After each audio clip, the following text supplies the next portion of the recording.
萧炎，这是为你害我二哥受命将军打的，这是为你害我大哥他这是替我死去的萧家族人打的，是替我父亲打的。这一拳，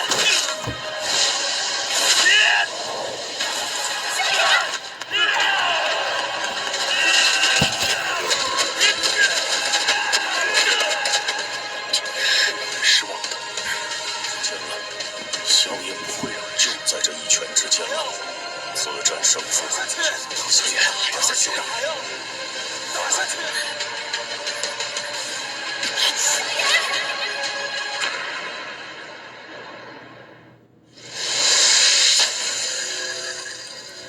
Widih, akhirnya Battle Truck The Heaven kembali lagi. Alamak. Dimana kali ini Xiaoyan yang melawan Yunsan dengan kekuatan penuh dan berhasil mengalahkan Yunsan. Tanpa berlama-lama langsung saja kita mulai. Dan inilah ceritanya.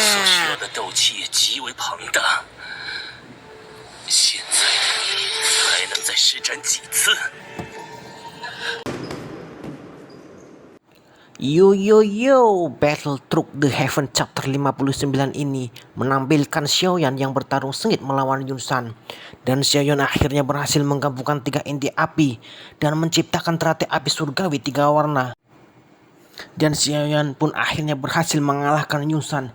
Bahkan gelombang dari ledakan teratai api 3 warna tersebut menghancurkan dan meluluh lantakkan sakti Misty Cloud. Hei Bodong dan yang lainnya pun terkejut dengan dahsyatnya ledakan tersebut hingga membuat dia menyuruh semua orang untuk berlindung. Bahkan ya Allah, guru dari Xiaoyan pun takjub dengan muridnya yang berhasil menciptakan jurus yang sangat mengerikan itu. Karena pertempuran yang sangat epik ini dan juga sangat seru ini, Mimin sampai lupa menyampaikan kepada para pendengar setia bahwasanya jangan lupa like, subscribe, dan aktifkan tombol loncengnya.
Tapi ternyata Mari tornado kita awan mulai berkabut Yunsan ceritanya, masih belum mampu di mana menahan. tornado awan berkabut Yunsan masih belum mampu menahan teratai api 3 warna milik Xiaoyan.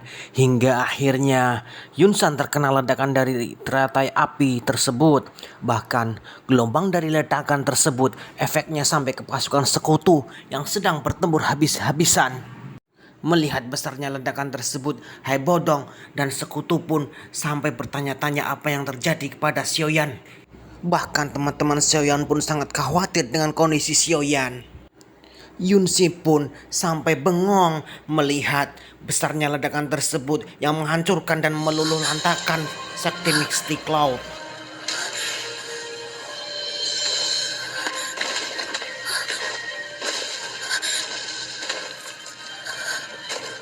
Di sisi lain Yala pun menghentikan pertempurannya karena takjub melihat ledakan dari teratai 3 api tersebut. Bahkan Protektor Bu sangat terkejut. Seakan-akan tak percaya kalau Xiaoyan dapat mengeluarkan jurus teratai api yang sangat mengerikan itu.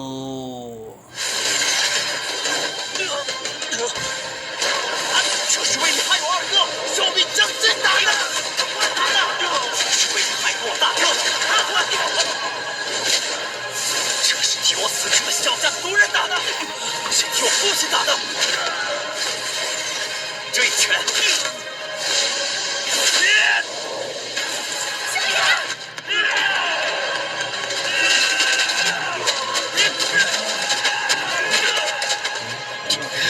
失望的。天哪，硝烟不会让人就在这一拳之间了。此战胜负，小野，打下去！打下去！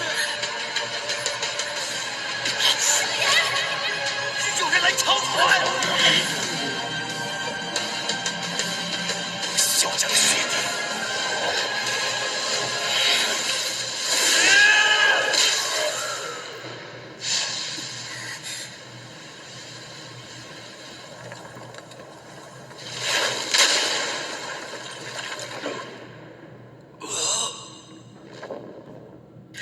！Setelah Yunsan jatuh menabrak tanah, Yun Yun pun merasakan segel doki di dalam tubuhnya menghilang, yang itu menandakan bahwa Yunsan benar-benar telah mati.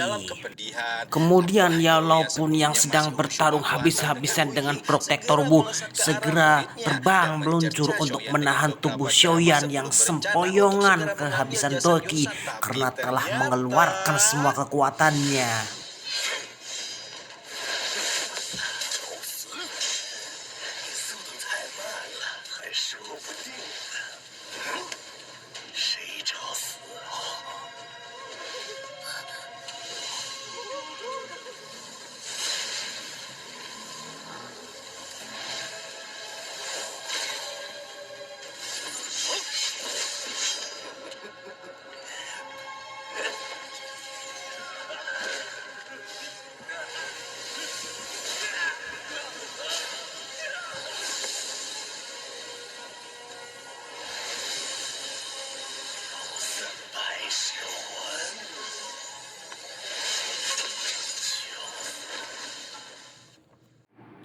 'Akan tetapi dengan segera Protektor Wu segera mengambil tubuh Yunsan dan mengambil jiwanya.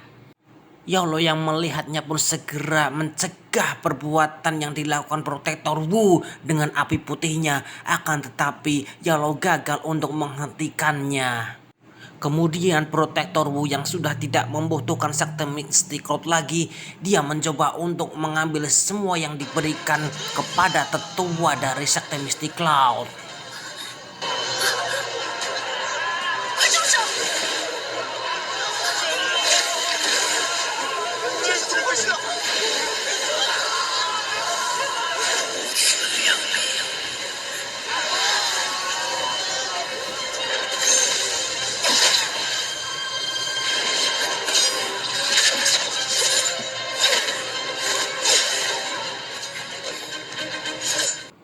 Yun Yun yang melihat kejadian mengerikan tersebut pun mencoba untuk menghentikan Protektor Wu. Akan tetapi kekuatan Yun Yun hanyalah seperti seekor semut di mata Protektor Wu.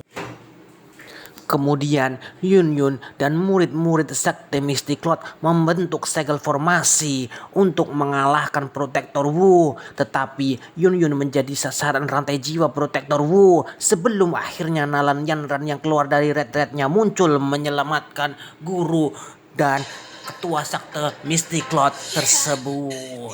Ketika itu tatapan Nalan Yanran berhenti kepada sosok pemuda berjubah hitam yang menggantung di udara dan hampir saja memfitnah Xiaoyan sebelum Yun Yun menjelaskan jika aula jiwalah yang telah menjadi sumber dari segala dosa yang mereka lakukan. 他才是一切罪孽的源头。明兰宗的敌人不是萧炎，而是他。 Karena itu juga Yun Yun meminta bantuan Nalan Yanran untuk mengendalikan formasi sementara dialah yang akan menyerang Wu Ying. Segera saja ratusan pedang awan berkabut melesat dari formasi pedang awan dan menyerbu ke arah gumpalan tempat Wu Ying berada. Sayangnya lagi dan lagi formasi itu hanya terasa seperti suntikan cacar air bagi Wu Ying dan tidak menimbulkan kerusakan sama sekali di tubuh sang pelindung aula jiwa. Malah sekarang Wu Ying mengeluarkan gelombang kabut yang menutupi seluruh gunung awan berkabut di mana Yolo memahami jika kabut itu sebenarnya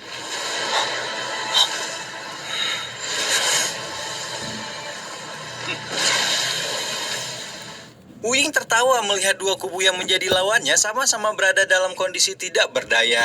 Yao Chen dan Xiaoyan tidak bisa kabur dan perlawanan yang coba diberikan oleh Sekte Yunlan pun tidak berhasil menggoyahkannya. Meskipun formasi pedang awannya tidak berhasil, Yun Yun masih tidak menyerah dan menarik keluar pedang awannya sendiri sebelum akhirnya melesat ke arah Wuying untuk melakukan serangan. Yun Yun berkedip berkali-kali di udara membuat Wuying cukup terganggu juga dengan pergerakan lalat nggak tahu diri di hadapannya. Namun pergerakan itu sebenarnya aja untuk mengecoh karena tujuan utama Yun Yun adalah melepaskan angin ekstrim untuk melubangi tubuh Yu Ying. Tapi ternyata tuh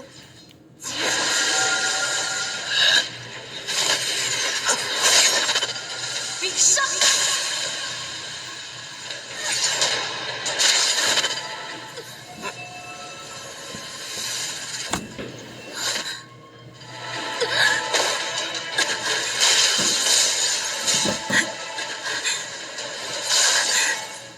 Sementara Sekte Yunlan melawan Wuying mati-matian, Xiaoyan masih mencari cara untuk melewati pertarungan hari ini dengan selamat. Kalau pada akhirnya Sekte Yunlan mengalami kegagalan, maka dia pasti akan ikut baku hantam meski sebenarnya kondisi tubuh dan dokinya masih sangat lemah. Karena apapun yang terjadi, Xiaoyan tidak akan membiarkan aula jiwa mengambil orang yang berharga baginya lagi. Ketika itu, Yolo berkata dalam suara rendah, mengatakan bahwa mulai dari sini Xiaoyan harus menggunakan kekuatannya sendiri karena Abah sudah mengajarkan segala hal yang bisa dia ajarkan. Perkataan itu membuat hati Xiaoyan seperti diiris karena seolah-olah gurunya akan pergi dan tidak berada di sisinya lagi.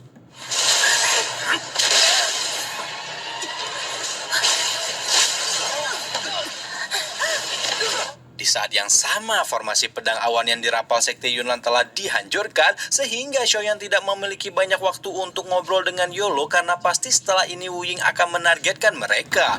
Nah, tapi saat Xiaoyan udah ready banget buat baku hantam lagi, tanpa diduga-duga Yolo justru memutuskan untuk menghadapi Wuying sendirian dan mengirim muridnya dalam perlindungan Hai Bodong. Hai Bodong sendiri tahu maksud Yolo mengirimkan Xiaoyan kembali, namun melihat betapa Xiaoyan takut kehilangan gurunya, diam-diam Hai Bodong pun sudah bertekad kalau terjadi sesuatu yang berbahaya, dia pasti akan mempertaruhkan nyawanya juga.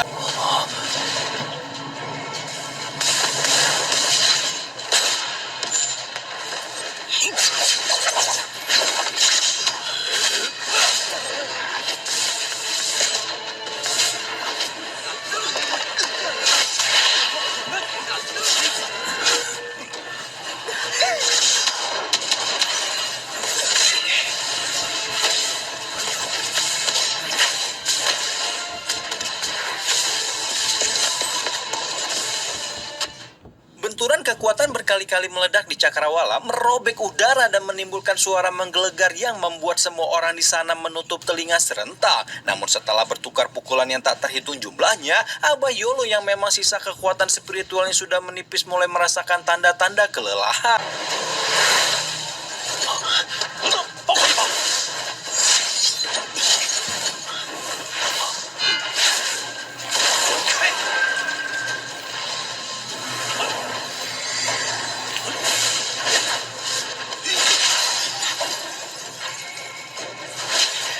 Sayang seribu sayang perisai es Hai Bodong yang dengan begitu mudah dihancurkan membuat Wuying terbang dengan lancar jaya bak di jalan tol nggak tahu di tol mana dan hampir saja